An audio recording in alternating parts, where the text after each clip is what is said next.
कपिल श्रीवास्तव जी, आपने राहुल गांधी जी का लेख पढ़ लिया होगा सत्यम शिवम सुंदरम पर।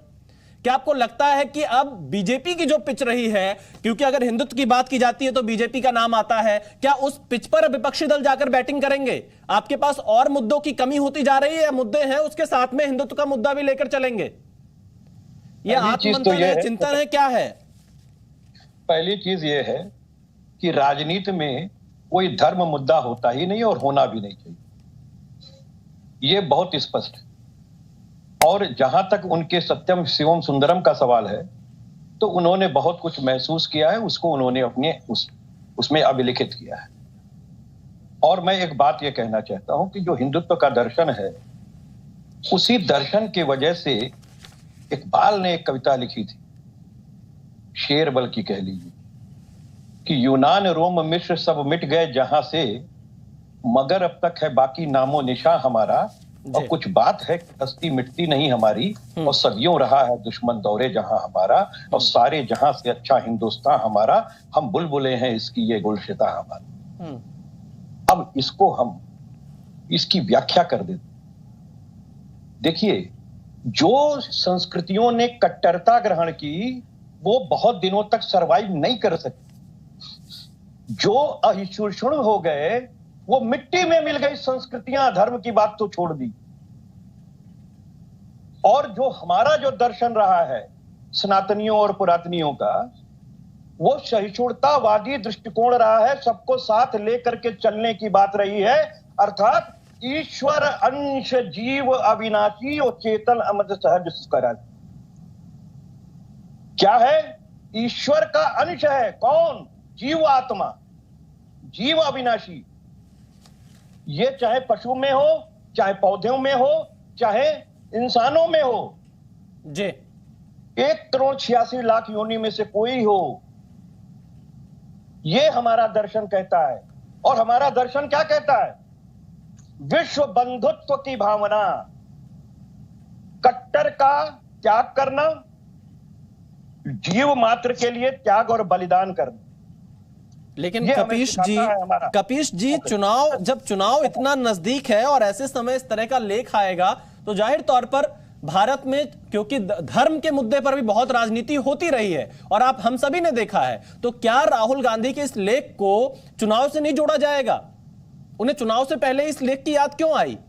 और क्या आपकी पार्टी इसका समर्थन करेगी? मैं तो पांडे जी एक बात पूछ रहा हूं जी, देश में कब चुनाव नहीं रहते? लगातार चुनाव होते हैं। अभी वन नेशन और वन इलेक्शन तो हुआ नहीं। इसलिए ये ओढ़ लेना कि इलेक्शन आया है इसलिए। लेकिन सर, मंदिर यात्रा तो चुनाव के समय ही ज्यादा दिखाई पड़ती है, जब चुनाव नजदीक होते हैं तभी। अच्छा, एक बात बताइए विशाल भाई, आप अपने घर के मंदिर में रोज प्रणाम करके ईश्वर के ऊपर समर्पण भाव रखने के बाद ही निकलते होंगे किसी काम से, लेकिन कभी क्या आपने हमको बताया या किसी टीवी डिबेट में बताया? नहीं बताया। लेकिन चुनाव के समय भी मैं फिर नहीं बताऊंगा कपीश जी, मैं फिर चुनाव के समय भी नहीं बताऊंगा। मेरी बात सुन लीजिए। हाँ। मेरी बात सुन, ये मीडिया है, अगर कहीं बड़ा नेता जाता है तो पीछे लोग लेकर के आ जाते हैं। क्या हम ये कह दें कि मोदी जी अपनी माता जी का जब चरण स्पर्श करने अपने बर्थडे पे जाते थे, तो उनके मन में भावना नहीं होता था, खाली प्रदर्शन करना होता था, इसलिए मीडिया लेकर के जाते थे? तो ये कहना अनुचित। मोदी जी अपनी माँ को प्यार करते थे इसलिए जाते थे, और मीडिया चूंकि एक बड़े नेता थे इसलिए उनके पीछे लगता था। बड़े नेताओं की हर एक बातों को कवर करता है, इसलिए इसका आप जो है वो धर्मीकरण ना करें। हाँ, एक बात जरूर करें जी जल्दी से, कि हमारे भाजपा के जेटली साहब ने हिंदू और हिंदूवादी पर एक भ्रामक तथ्य प्रस्तुत किया है। मैं क्यों कह रहा हूं? हिंदू जो होगा वो हिंदू होगा, वादी नहीं होगा, क्योंकि जब वाद जुड़ता है तो उसके साथ राहुल गांधी ने कहा। अरे भाई, मेरी बात बोलो, नहीं कहा। मैं सुन तो लीजिए, अरे सुन तो लीजिए। उन्होंने कहा कि हम हिंदू हैं, हिंदूवादी नहीं। अर्थात ये है, सुन तो लीजिए, अर्थात ये है हम कट्टरता नहीं प्रदान करेंगे, हम लोगों में विषगमन नहीं करेंगे, हम लोगों को बांट करके नहीं देखेंगे। और स्वामी प्रसाद मौर्य पे बड़े क्वेश्चन पूछे जा रहे हैं। हाँ, अरे हम देखिए, स्वामी प्रसाद मौर्य का भी बयान एक बड़ा इंपॉर्टेंट इशू है। अरे हमारे नेता, हम तो कामाबाई पुलिस स्टाफ उनको सुनते हैं।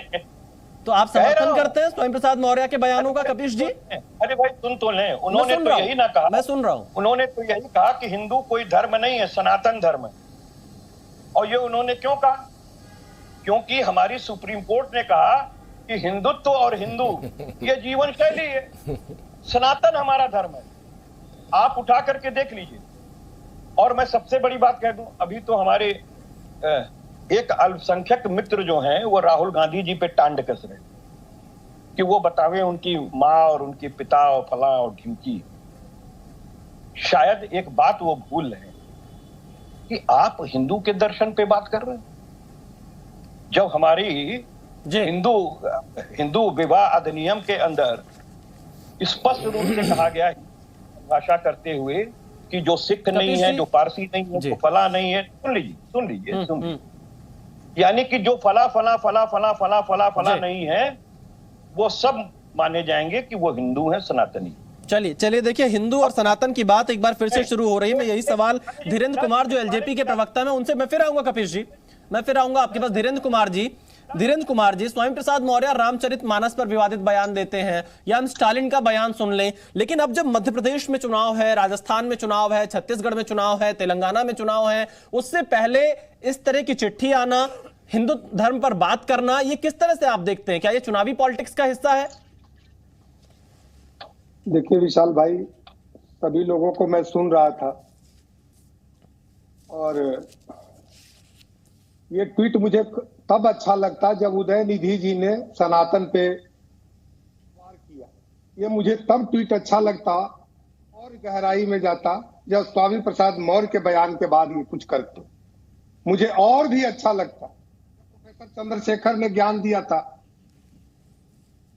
जी। ये तीनों लोगों के बयान के बाद ये शांत बैठने वाले नए प्रवचनकर्ता जो अब हमें सनातन और हिंदुत्व और हिंदूवादी की व्याख्या कर रहे हैं या प्रवचन दे रहे हैं, तो ये इसको चुनावी नहीं कहेंगे तो और क्या कहेंगे? आरोप लगाते हैं लोग कि भाजपा हिंदूवादी और धार्मिक उन्माद फैलाती है चुनाव के लिए, लेकिन सच्चाई आज क्या है ये देश के लोग देख रहे हैं। एक ही धर्म है, वोट पाना। और ये सत्यम और शिवम सुंदरम कह रहे हैं, शिव जी का भक्त बता रहे हैं, ये नए धर्म की परिभाषा देने वाले। याद है कि सावन में मटन खा के और टी शर्ट के ऊपर में जनेऊ पहन के और हमें ज्ञान देने का प्रयास न करें, उनको जितनी ज्ञान है वो अपने पास रखें। आजकल चुनाव के समय में बहुत चाइनीज प्रवचन करता हिंदुत्व और हिंदू के बारे में बताने के लिए आ चुके हैं। आचार संहिता लगता है तो कई लोग नए तिलकधारी आ जाते हैं। मैं उन पर नहीं कह रहा हूं कि आप अपनी आस्था का विषय है या चुनाव में लाभ लेने का विषय नहीं है। हमें किस पे आस्था है, किसे हम मानना चाहते हैं, कौन से धर्म को अपनाते हैं, यह मेरा निजी राय है, यह मेरा व्यक्तिगत मामला है। लेकिन जिसका कोई धर्म नहीं हो, जिसका धर्म सिर्फ चुनाव में वोट पाना हो, जिसको गद्दी प्राप्त करना हो, वो इसको कहेंगे कि ये धार्मिक भावनाओं के साथ खेल करके और चुनाव में उसका लाभ लेना चाहते हैं। हम लोग कोई समय समय पर अपनी नीति नहीं बदलते हैं, हम जिसमें पैदा हुए हैं उसी में जाएंगे, वो चाहे जिस भी धर्म का है। दूसरी बात अभी कह रहे थे कि हम सभी धर्मों का सनातन आदर करना सिखाता है, मैं इससे सहमत हूं ना। ये इससे विकराल हृदय का तो कोई धर्म है ही नहीं। बिल्कुल धीरेन्द्र जी, देखिए बिल्कुल आपने विशाल जी 10 सेकेंड, हाँ, लेकिन इसमें यह भी तो नहीं कहता है सनातन धर्म हम अपने धर्म का अनादर किसी से करवाएं, ये भी तो कहीं नहीं लिखा हुआ है किसी धर्म ग्रंथ में। तो अगर जो आदमी अपने धर्म का आदर नहीं कर रहा हो, वह व्यक्ति कहे कि हम दूसरे के धर्म का भी आदर करते हैं, मुझे लगता है कि अपने धर्म के साथ तो वो धोखा कर ही रहा है, दूसरे के धर्म को भी वह उतना। बिल्कुल धीरेन्द्र जी, और देखिए जब चुनाव आते हैं और तभी अगर इस तरह के मुद्दे आए तो सवाल जरूर उठेंगे।